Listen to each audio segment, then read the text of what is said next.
కాపాడండి, ఎవరైనా నన్ను రక్షించండి. ఈ నక్క నన్ను చంపి తినేస్తుంది. ఎవరైనా నాకు సహాయం చేయండి. ఈ కథ అమెజాన్ జంగల్లో జరిగినది. అక్కడున్న ఒక కోతి చాలా చెడ్డది. ఆ కోతి అందరినీ చాలా ఆటపట్టించేది. ఆ కోతి ఎవ్వరి గురించి చెడ్డగా ఆలోచించేది కాదు, కాని అది చాలా సతాయించేది. ఒకరోజు ఒక కుక్క, దాని పేరు కాలు, అదొక సమస్యలో చిక్కుకుంది. దాని ముందు ఒక నక్క వచ్చి నించుంది. తనని తాను కాపాడుకోలేకపోయింది. అప్పుడు లాలు కోతి తన వాయిస్ విని అక్కడికొచ్చింది. కాపాడండి, ఎవరైనా నన్ను రక్షించండి. ఈ నక్క నన్ను చంపి తినేస్తుంది. ఎవరైనా నాకు సహాయం చేయండి. లాలు కోతి అక్కడికి వెళ్లి కుక్కని కాపాడుతుంది. నక్కను కొట్టి అక్కడి నుంచి తరిమేస్తుంది. నువ్వెంత బలహీనుడివి, నిన్ను కూడా నువ్వు కాపాడుకోలేవా? అరే కనీసం ఎక్కడికైనా వెళ్ళి దాక్కోవాలి కదా.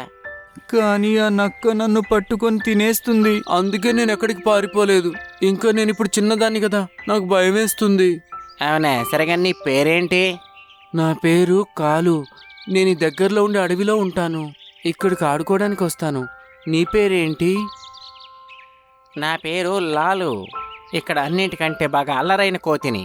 అందరూ నన్ను గుర్తుపెడతారు. నాది ఈ అడివే. అవునా, పద, సాయంత్రం అయిపోయింది. నేను ఇంటికి వెళ్తున్నాను.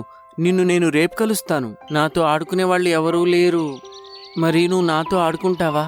నాతో ఫ్రెండ్షిప్ చేస్తావా? ఓ తప్పకుండా, నేను ఎప్పుడు ఫ్రీగానే ఉంటాను.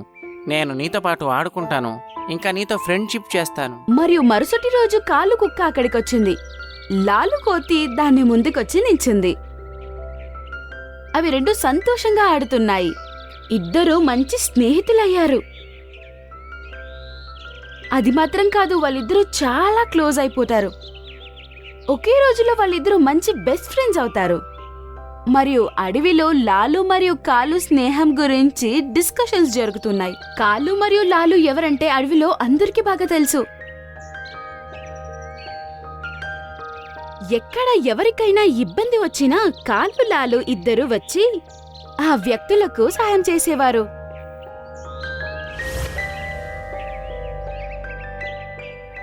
వాళ్ళిద్దరూ ఒక్కటిగా ఉంటే వాళ్ళని ఓడించే వాళ్లే లేరు.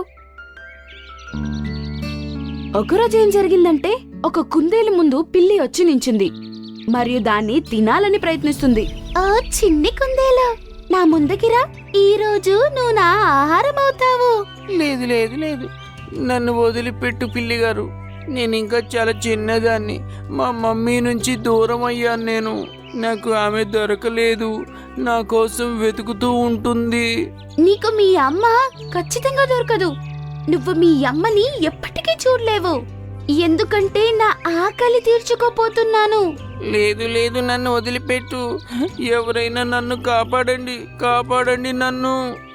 ఎవరైనా నాకు సహాయం చేయండి. అదే సమయంలో కాలు మరియు లాలు వచ్చాయి. అక్కడున్న పిల్లిని కొట్టి తరిమేశాయి. ఆ చిట్టి కుందేలు ప్రాణం కాపాడాయి. కానీ పిల్లికి చాలా కోపం వచ్చింది, ఎందుకంటే తనకు అవమానం జరిగింది. తను అప్పుడు అక్కడి నుంచి వెళ్ళిపోయింది. కానీ మనసులో అనుకుంటుంది, కాలు మరియు లాలుని విడదీయాలి అని. కాలు మరియు లాలుకి నేనేంటో చూపిస్తా. వాళ్ళిద్దరి స్నేహంని నేను విడదీస్తా, లేకుంటే ఈ అడవిలోని మూర్ఖమైన పిల్లి నేనే. తను తన పని ప్రారంభిస్తుంది. తను కాలు మరియు లాలు దగ్గరికి వెళ్లి మాట్లాడుతుంది. కాలు, లాలు, ఆ రోజు జరిగిన దానికి క్షమాపణ చెప్పడానికి వచ్చాను. నన్ను క్షమించండి, నేను కొంచెం ఎక్కువే చేశాను. అలాగే సరే, మేము ఆ విషయం ఎప్పుడో మర్చిపోయాం. ఒకటే విషయాన్ని పట్టుకొని వేలాడడానికి మా దగ్గర సమయమే లేదు. నేను మీ స్నేహితురాలు అవ్వాలనుకుంటున్నా. మీరు నా స్నేహితులు అవుతారా? నువ్వు సరిగ్గా ఉన్నావంటే నీతో స్నేహం చేయడానికి మాకు సమస్య ఉంటుంది. నేను మంచిగా ఉంటాను, ఎవ్వరికీ ఏం హాని తలపించను. ఆ తెలివైన పిల్లి వాళ్ళిద్దరితో స్నేహం చేస్తుంది. అది మాత్రం కాకుండా వాళ్ళిద్దరికీ మంచి స్నేహితురాలవుతుంది. తెలివైన పిల్లి కొన్ని నెలలు వాళ్ళతో చాలా బాగా ఉంటుంది. తర్వాత వాళ్ళిద్దరికి గొడవలు పెట్టడం ప్రారంభించింది. వాళ్ళిద్దరి చెవులు కొరకడం ప్రారంభించింది. ఒకరి దగ్గర ఒక మాట, ఇంకొకరి దగ్గర ఇంకో మాట. అందువల్ల వాళ్ళిద్దరికి గొడవలొచ్చేవి. అయినా ఒకరంటే ఒకరికి చాలా ఇష్టం, ఎందుకంటే వాళ్ళు చాలా క్లోజ్ ఫ్రెండ్స్. అమెజాన్ అడవిలో నిప్పు పట్టుకుంది అనే వార్తలొచ్చాయి. ఆ సమయంలో కాలు మరియు లాలుకి చాలా పెద్ద గొడవలు జరిగాయి. కాలు ఒక రాయి కింద ఇరుక్కుపోయింది. అంతలో అడవిలో మంటలు వ్యాపించాయి. లాలు పరిగెత్తుతూ ఉన్నప్పుడు కాలు యొక్క కాలు తగులుకున్న విషయం తను చూసింది. లాలు కాలుని కాపాడడానికి వెళ్ళాడు. చాలా ప్రయత్నిస్తాడు, కాని కాలు యొక్క కాలు అక్కడి నుంచి బయటికి రాలేకపోయింది. మరియు లాలు కాలు యొక్క చెయ్యి పట్టుకుని అక్కడి నించున్నాడు. మిత్రమా, నేను ఎంతగా ప్రయత్నించినా కూడా నేను ఇక్కడ నుంచి విడిపించలేకపోయా. కానీ నేను ఇక్కడ మంటల్లో కాలి చచ్చిపోనివ్వలేను. మనం కలిసే జీవించాం, కలిసే చద్దాం. లాలు, నువ్వు సొంత అన్నదమ్ముడి కంటే ఎక్కువగా నా కోసం ఆలోచించావు. కానీ మిత్రమా, నువ్వు నా కోసం ప్రాణం ఎందుకు విడవాలి అనుకుంటున్నావు? నువ్వు వెళ్ళిపో. కానీ కాలు లాలు యొక్క మాటని ఎప్పటికీ వినడు, ఎందుకంటే తన స్నేహితుణ్ణి చాలా ప్రేమిస్తాడు. తను ఒకరోజు ప్రమాణం చేశాడు, కలిసి జీవిద్దాం, కలిసి చనిపోదామని. ఇద్దరూ ఆ నిప్పులో చనిపోతారు మరియు స్నేహానికి ఒక కొత్త ఉదాహరణమయ్యారు. ఈ కథ నుండి మనమేం నేర్చుకున్నామంటే స్నేహం అనేది ఎప్పటికీ గొప్పదే. కొన్నిసార్లు రక్త సంబంధం లేకున్నా గాని వాళ్ళు చాలా ప్రేమగా ఉంటారు మరియు మన కోసం ఏమైనా చేయడానికి తయారుగా ఉంటారు. నువ్వు వెళ్ళిపోతే నన్ను ఇంకా ఎవరు ప్రేమిస్తారు? నేను తప్పు చేస్తే ఎవరు తిడతారు? మా వెళ్ళొద్దమ్మా, మా మా ఒక చిన్న అడవిలో జీవితం చాలా ఆనందంగా గడిచేది. అక్కడ జంతువులన్నీ కలిసి ఉండేవి. ఆ అడవిలో కొండ దగ్గరలో అందమైన చెరువు ఉంది. ఆ చెరువులో హంసలు, చేపలు, కప్పలు మరియు మిగిలిన జంతువులు ఉండేవి. అవన్నీ చాలా బాగా ఉండేవి. వీళ్ల మధ్యలో మంటూ అనే ముసలి కూడా ఉంది. అది చాలా గర్వంగా ఉండేది. అదే ఆ చెరువుకి రాజు అనుకునేది. అందరితో చాలా గర్వంగా మాట్లాడేది. ఒకరోజు ఒక పక్షి వచ్చి ఆ చెట్టు మీద కూర్చొని పండు తింటోంది. అప్పుడు పొరపాటున ఒక పండు చెరువులో పడిపోయింది. తర్వాత ఏం జరిగిందంటే ఆ విషయం మంటూ అనే ముసలికి అస్సలు నచ్చలేదు. అది ఆ పక్షి మీద అరుస్తూ ఉంది. పాపం ఆ పక్షి అక్కడి నుండి ఎగిరిపోయింది. పక్షి వెళ్ళిన తర్వాత బంటు అనే ఎలుగుబంటి నీళ్లు తాగడానికి వచ్చింది. దాన్ని చూసి మంటూ ఏమన్నాడంటే, బంటి, నువ్వు నీ నోటితో నా చెరువుని పాడు చేస్తున్నావు. అందుకే నువ్వు నీ చెత్త మూతి బయటికి తీ. ఇక్కడి నుంచి తక్షణం వెళ్ళిపో. మంటూ సోదరా, ఈ చెరువు అచ్చం నీ ఒక్కడిదే కాదు, ఇది అందరిది కూడా. లేదో, ఇది కేవలం నాదే. ఇంకా మీరందరూ నా చెరువులోంచి నీళ్లు తాగడం జరుగుతోంది కాబట్టి దానికి పరిహారం చెల్లించాలి. వెళ్ళు, ఇంకా నీ రాజుకు చెప్పు. చెరువు యొక్క రాజు ఆజ్ఞాపించారు, ఇక నుంచి ఎవరైనా చెరువులో నీళ్లు తాగాలంటే ముందే ఆయనకి పన్ను చెల్లించాలి అని చెప్పు. ఒకవేళ అలా చేయలేకుంటే వాళ్ళని మంచినీళ్లు తాగనీయకుండా బహిష్కృతం చేస్తాను. తర్వాత ఏమైందంటే అన్ని జంతువులు చెరువుకు వెళ్లడానికి ముందే ఏదో ఒకటి ఇచ్చేవారు. ఒకరు తాజా మంచి పళ్ళని తీసుకొచ్చేవారు, కొంతమంది ఇంకొకటి తీసుకెళ్లేవారు. మంటూ రాజులాగా వాటన్నిటినీ తినేవాడు. ఇదంతా మంటుకు చాలా బాగా నచ్చేది. ఇలానే రోజులు గడుస్తున్నాయి. ఒకరోజు చింటూ అనే జింకకు చాలా దాహం వేసింది. అది తన తల్లి జింకతో ఇలా అంది, నాకు బాగా దాహం వేస్తోంది. బాబూ, మన దగ్గర మంటుకి ఇవ్వడానికి ఇప్పుడు ఏమీ లేదు. కానీ చింటూ దాహానికి ఉండలేకపోతున్నాడు. తల్లి జింక అన్నది, బాబూ, కొంత సమయం ఆగు. చీకటి పడిన తర్వాత మనం చెరువు దగ్గరికి వెళదాం. అప్పుడు నువ్వు నీళ్లు తాగొచ్చు.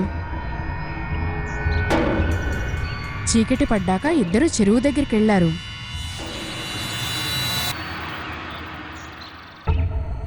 చింటూ నిశ్శబ్దంగా నీళ్లు తాగుతున్నాడు.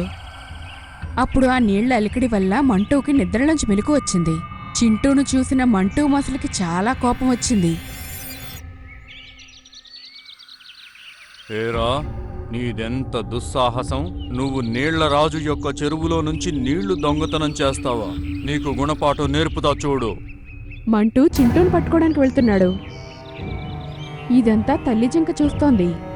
మంటూ చింటూ మీదకి రావడం చూసి తల్లి జింక వాళ్ళిద్దరి మధ్యకు వచ్చి అది చింటూని కాపాడుకుంది. అప్పుడు అది అనుకోకుండా మంటూ నోటికి చిక్కింది. అది చూస్తున్న చింటూ ఏడవడం మొదలెట్టాడు. అక్కడ దగ్గరలో ఉన్న జంతువులన్నీ అది విని అక్కడికొచ్చాయి. తల్లి జింక చావు నుండి తప్పించుకుంది. కాని దెబ్బ చాలా గట్టిగా తగిలింది. ఆ నొప్పిని జింక తట్టుకోలేకపోతోంది. ఆ తల్లి జింక ఏం చెప్పిందంటే, బాబూ చింటూ, నువ్వు జాగ్రత్తగా ఉండు. నేను వెళ్ళిపోయే సమయం వచ్చింది అనుకుంటున్నాను. లేదమ్మా, నువ్వు వెళ్ళిపోతే నన్ను ఇంకా ఎవరు ప్రేమిస్తారు? నేను తప్పు చేస్తే ఎవరు తిడతారు? మా వెళ్ళొద్దమ్మా, మా మా పాపం చింటూ వెక్కి వెక్కి ఏడుస్తున్నాడు. తల్లి జింక ఇలా అంది, బాబూ చింటూ, నేనెప్పుడూ నీతోనే ఉంటాను. నిన్నెప్పుడూ ఒంటరిగా వదిలిపెట్టను. చింటూకి తన ఆశీర్వాదాన్ని అందించి చివరికి కన్ను మూసింది. చింటూ చాలా బాధపడుతున్నాడు. అక్కడున్న అందరి కళ్ళల్లో నీళ్లు తిరిగాయి. ఒకరోజు చింటూ తినడానికి వెతుక్కుంటూ వెళ్తున్నాడు.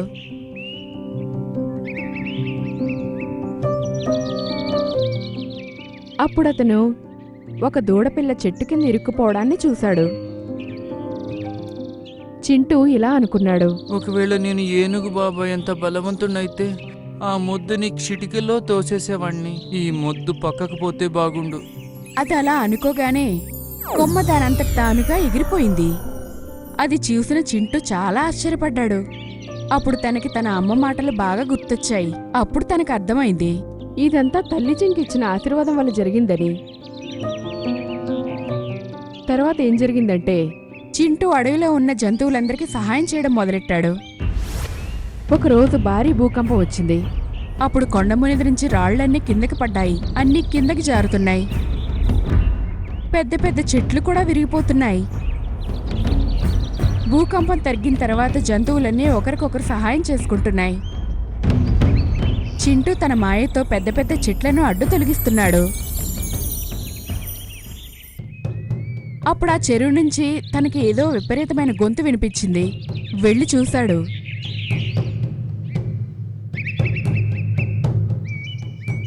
మంటూ ఒక పెద్ద రాయి కింద పడి నలిగిపోతోంది.